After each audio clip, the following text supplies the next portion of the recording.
Okay, so I'm going to make a quick video on putting the textures on this because apparently some people were confused. So I'm going to put this up here real quick. Right now we baked our textures in. We baked our normal map that we built from the original in. So when we baked it, it made all the maps for us. So now we're just going to add new materials. So we're going to say add a fill layer. Actually, no, we're not. Sorry, my bad. We're going to go to our base materials here. We'll just go to materials. Clear search here. Again, not a big fan of the newest version and the way they're organizing this stuff, but I'm going to come down here and grab old wood, throw it on there like that, and then we'll move this out of the way. So now I've got old wood on there. I'm going to go ahead and put it into a folder, so I'm going to grab it and push Control G because that's will automatically put it in a folder for me. Then I'm going to come here and say I'm going to mask with a selected color, and this is the ID mask because when we baked it with the second version of the Minecart ID mask. And then we're going to go pick color, and we're going to pick the yellow. And hopefully that's all our wood. It looks pretty good. It's not perfect by any means. There's a couple of things that may be wrong, like the interior. These ones are going the wrong direction, so what do? We duplicate it, and then we say rotate this one in 90 degrees. And now this one's right, but these are wrong. That's fine, because what we're going to do is we're going to put a easiest way is we'll take a black mask on the bottom one, and we're going to say use our polygon select and grab here and here. And just so you know what's going on is I'm grabbing those two. Oops, my bad, that's the wrong one. So let me get rid of that, remove, and say a white one on this one, white, because I want this wood mainly in these areas. So I'm going to say a white mask on this one. I'm going to come over to this, make sure it's on black, and then deselect the interior ones which are facing the wrong direction, this one and this one.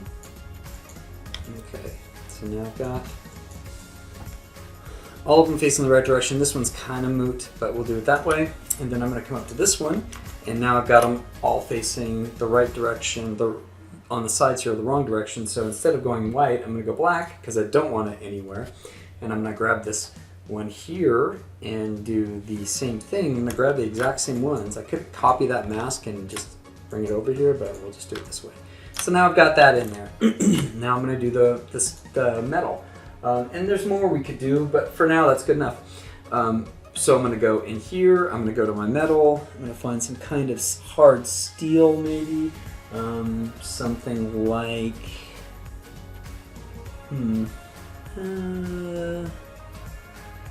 raw iron. Sure, why not? We'll throw raw iron up in here above this. We don't want it in the same folder.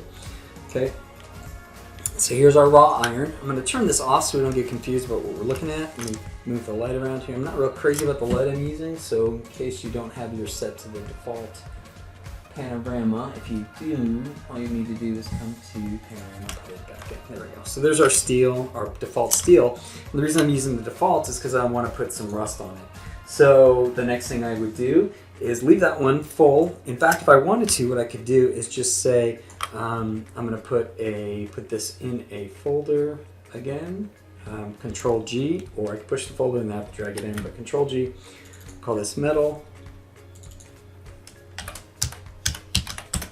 Okay, call this wood. And this time we're going to do that same thing. We're going to say mask with color selection, and we're going to go pick a color. This one we're going to pick orange, so now we've got our orange there. And maybe we'll pick this too, leave the wheels separate, so I'll say pick again and pick the blue, and then I'll say pick again and pick this blue. So now I've got all these different metals all working across. I don't have this one, we'll make a separate metal for that one too. So I've got that all set up. Now I just need to put rust on it, so I don't need to do that above the folder. I'm just going to come to here, find the rust, fine rust. Let's do coarse rust. We'll throw coarse rust above here, and we will then take this, and what we can do is we can use a different kind of mask in here or something, because it's going to be locked into only these areas. So we could come in here and say, I'm going to put a mask on it. I haven't shown you this before, but here's a little trick. Or I did show you this, but we'll do it again. I'm going to come in here and find rust, or rust strips. Let's just do rust. I'm going to throw this mask and click and drag it on top of the coarse rust. And therefore, now we get this rust. And if we come inside of here, what we can do is we can come to this mask, and we can play with it. We can say we want more of texture 2 and less of texture 1 to pull some more of that rust in there, maybe like that. Sure. Or we could add a different kind of rust. We could go rust strips or rust ground. Let's try this. So I'm gonna come back up here, delete this one real quick, and just throw rust ground on here and see if that's any better. It's okay.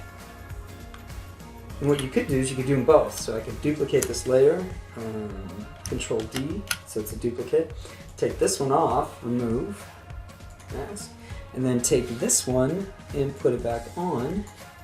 So now I should have more rust in different areas. And again, we can mess with the mask, and these are all the settings. Turn this down so there's more of it. We could also change the color of the rust in here, so it's a little bit different saturation maybe. So this rust is worse or better. We could come back to here and go to this mask, which is the ground one, and say position gradient and, you know, play with some of this stuff and see if we like it any better. Anyway, so we get a rusty one. We can turn our wood back on because now it's working there too. And then we can put our colors, and we can talk about painting and doing all the color stuff inside of here, inside of the class. And then let's do one more. Let's put a darker iron on the bottom one. So I'll just come back to materials, and then this one we'll do like steel rust. We'll just throw that one in there. Now we've got it all steel rusty, and you can see it's really beat up and stuff. But we'll come to here, we'll take a look at it, and then we're going to put it in a folder, Control G, and inside that folder we'll call this wheels. And inside on that folder we're going to do the same thing again. We're going to say bit map or add mask with color selection, and then we're going to pick a color, and we're going to pick this purple, and we're going to pick a color again, and we're going to pick this, and we're going to pick a color again. And you can see the power that we have. We can keep just adding specific areas and specific things. And then we're going to come back in and add rust to it. This time maybe we'll do a fine rust, so it's a little bit different. There. Maybe that's what I should have done on top here, so we can come back and play with that too. So I'm going to take this actually, and I'm going to copy it and paste it here.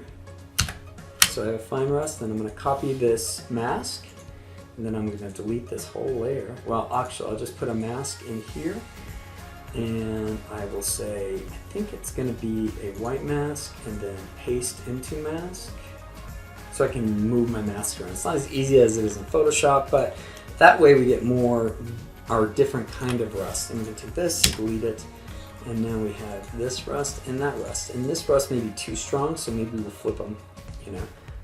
We can play with it and see what we like. Actually, you know what we'll do? We'll take this mask off here. We'll go back to our masks, and we're going to use the rust strips on. Oops, I deleted the whole thing. I'll take this, and I'm going to say mask, or I'm going to say right click and remove mask, and then I'm going to take the drip one and throw it on there and see if that's any better. Yeah, that's a lot better. So now I've got some dripping rust and stuff like that. And you can also even change this to a overlay, and then it overlays on top of the other rust, so it looks really cool. So we'll come back to this rust, and we need to do the same thing. So this time maybe we'll do this and see if this is any better. We'll throw this on there, and now we're just looking at, let me go to the paint up here, we're just looking at this wheel. It's a little bit different metal, as you can tell, and it feels a little different. And again, we'll just come back to this mask, and we'll just play around with it and see if we get something we like. We can pull this back, or actually I guess we'll pull this one back. Pull this down a little bit, change the curvature so it's a little bit more like this, and there we go. And that's how we did it. We just did some basic texturing inside of here, and we're done.